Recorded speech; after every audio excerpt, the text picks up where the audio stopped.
All right, let's do this then. The best conversations happen at happy hour. Welcome to Ours. Welcome aboard. This is the PT Podcast. Here's your host, physical therapist Jimmy McKay. And a crossover episode with physical therapist assistant Katie Sutton from PTA. Plus, I'm going to do the big fancy intro. I'm going to put the radio voice on for just 1 second. What do you get when you mix speech-language pathology, audiology, entrepreneurship, silver sneakers, and a bit of Eagles fandom? Go Birds. You get someone who not only opened doors for herself, but is now opening them for therapists, educators, K-12 students across PA.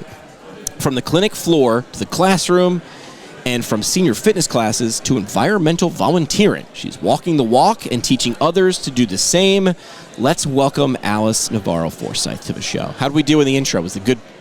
Man, you make me sound good. Thank you very much. I liked it. You're here at the Future of Rehab Therapy Summit. I keep wanting to say Physical Therapy Summit because that's what it was in previous years. But yeah. Well, we talked about this yesterday. I talked about someone, and I remember PT was a second career for me. Mm-hmm. So I learned about PT in PT school, mostly. I just sort of signed up and figured it out later. And then in PT school, you start learning about these other professionals that, if you had a Venn diagram, would sort of cross over some places and not. And that's OT and speech therapy. And I remember thinking, how would I, because I'm big in analogies, I'm like, how would I explain this and frame this for someone else? And then I just decided we're just cousins. Not quite brother and sister, because I think like brother and sister would be like an orthopedic physical therapist, a neurophysical therapist. Those are brother and sister, but definitely cousins. Same general family tree. I like that analogy. It felt like that. I may steal that. Steal it. Yeah. Use it. Yeah. All right, so let's start. From clinical to CEO. I mean, you've done that. What was your, here comes the pun, door opening moment when you said, hey, I want to transition, and then I'm also, there'll be a follow-up though.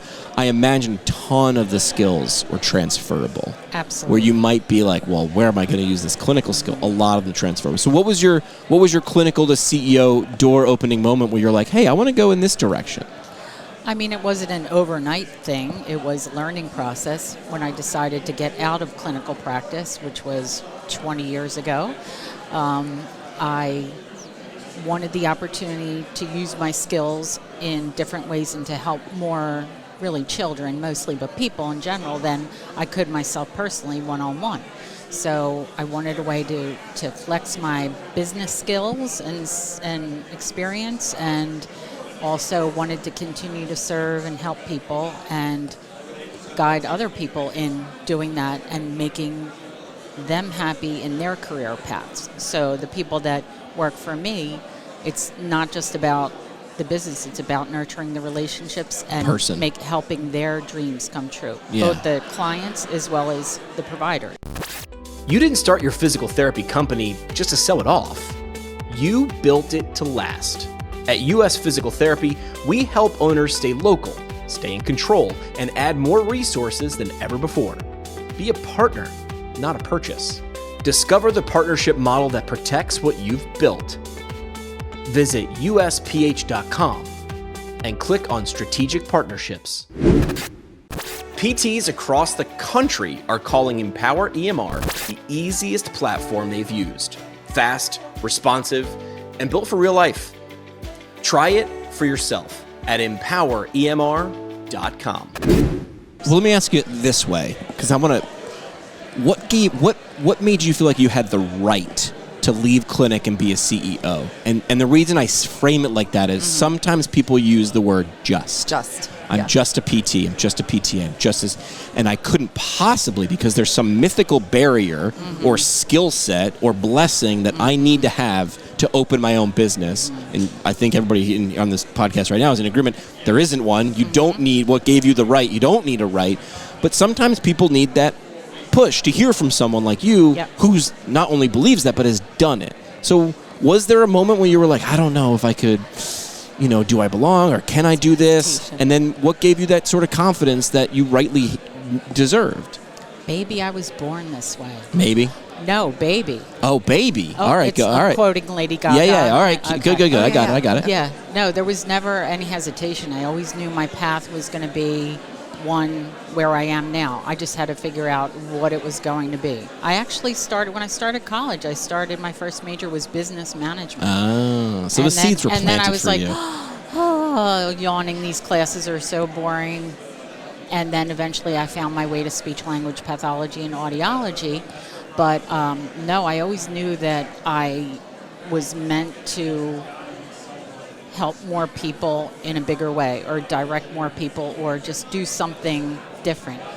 Don't get me wrong, I loved practicing. I loved fitting hearing aids, hearing tests, working with the students, the veterans that I worked with in speech-language pathology, doing the language therapy, the fluency therapy. But that was never going to be what I was always going to do. I kind of knew that going into it.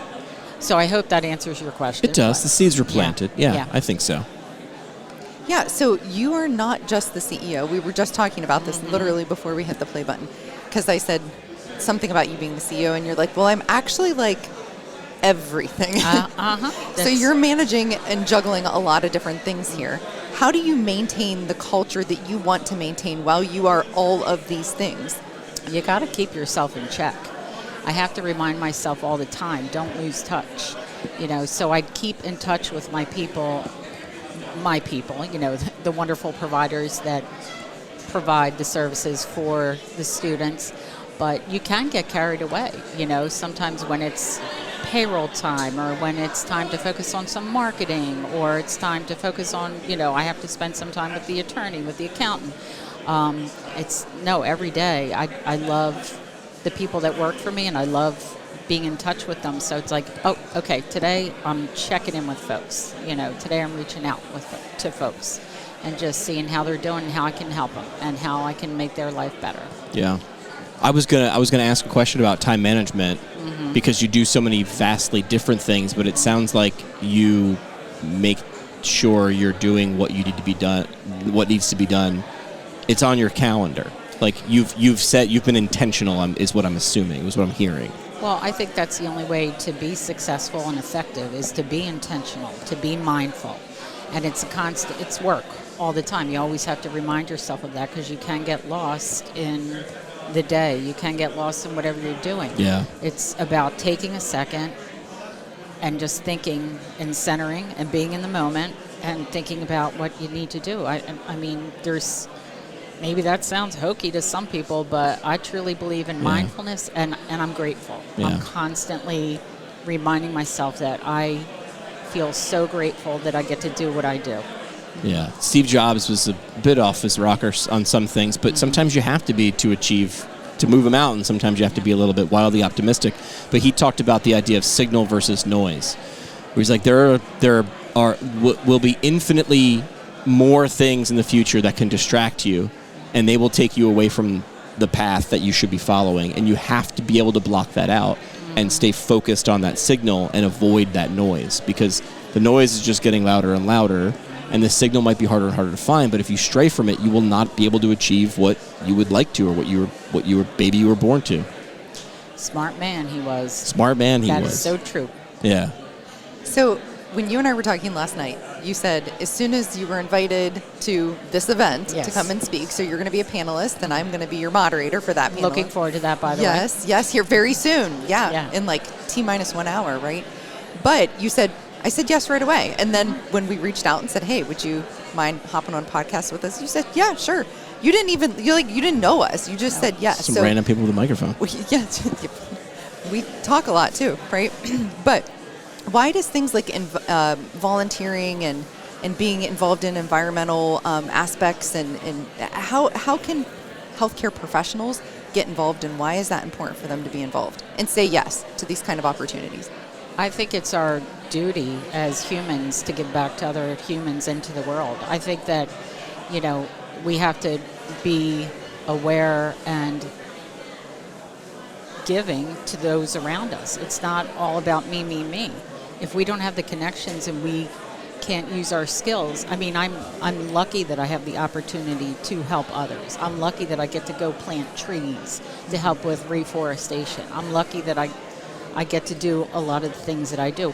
And honestly, like if I was caught up in being an employee for somebody else, sure, I wouldn't have the flexibility to do that. So I'm grateful that I get to do that. I'm grateful that I get to say, hey, I'm going to, go teach my active older adults silver sneakers today because I have the flexibility in my schedule. And that's the real fun right there. Right.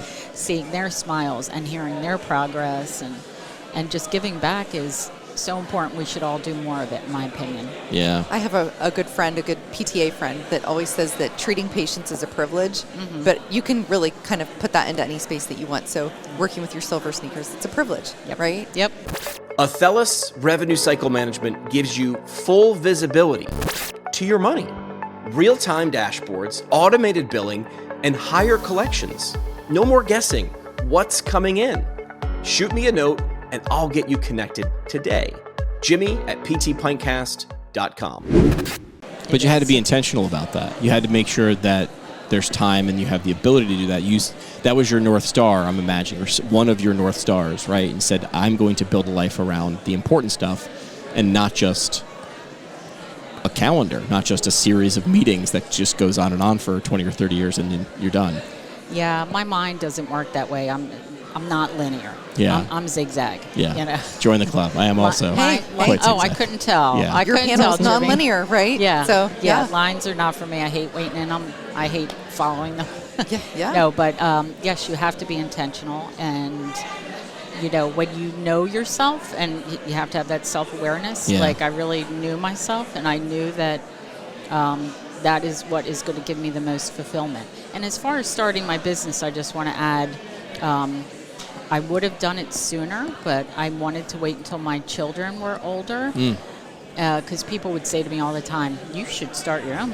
You should start your own. I was like, I know me.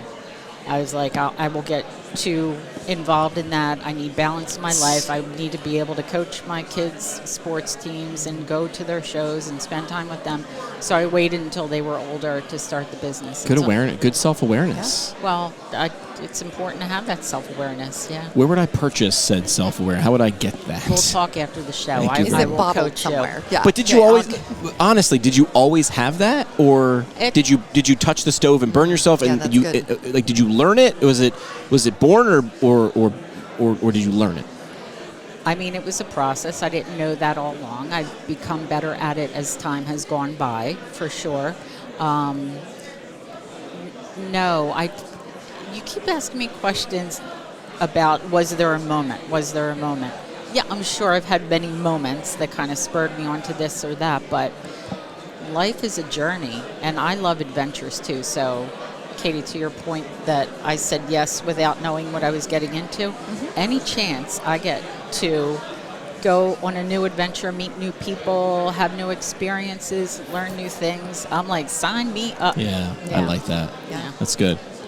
It's good to have boundaries to know when to say no, but at least to explore the opportunity. And I talk about this a lot on my show is when someone brings an opportunity, you just at least look at it. At least see if it aligns with the things that you want to do. And does it get you closer to or in proximity to something that you want to do? And if that's the case, then what's the best thing that can happen? So, Absolutely. And sometimes you don't know where you want to go or what you want to do. True. Until you have those experiences to open up your vision about it. And like, oh, I never thought about that, but I like that. I'll go in that direction. But yeah. I want you to ask this last question because it's about gratitude. Oh, I feel like this is a very Katie question. Okay. You said gratitude is paramount. What does that look like for you day to day? Like, how do you do that day to day? Yeah, it's back to being mindful and self-aware. I do take a minute, take a breath. I try and do it every morning or throughout the day whenever I need to. It helps center me, but I just take a minute and I think about what I'm grateful for. There's so many things, and yeah, I could focus on the crappy things too, but that's a choice. We all make choices, and my choice is to focus what I'm grateful on, and that is so many things. I have so much to be grateful for. I'm grateful to you guys for having me on today. Well, we're glad you're Well, here. we would like to extend our gratitude as well. But now we need one more mic drop One more. moment. So Okay. Katie on her show, she calls it her plus point. I call it the parting shot. But really, it's Do you have something that maybe with your colleagues, your kids, or people that you interact with, is there an idea, a sentiment, like whatever you would want to be your mic drop moment, the last thing that you leave with the audience as we wrap up the episode? Love, care, serve. John Gordon's book, The Carpenter.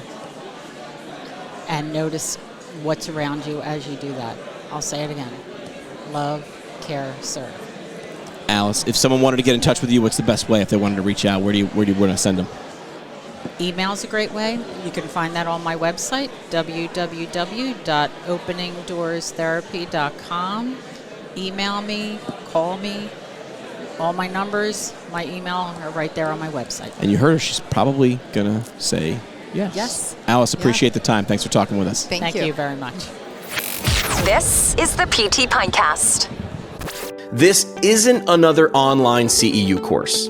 Brooks IHL gives you hands-on mentorship, multi-site training, and a full paycheck while prepping for board certification. Find your fit at brooksihl.org. There aren't nearly enough podcasts in this world. Said no one. Why not launch one more?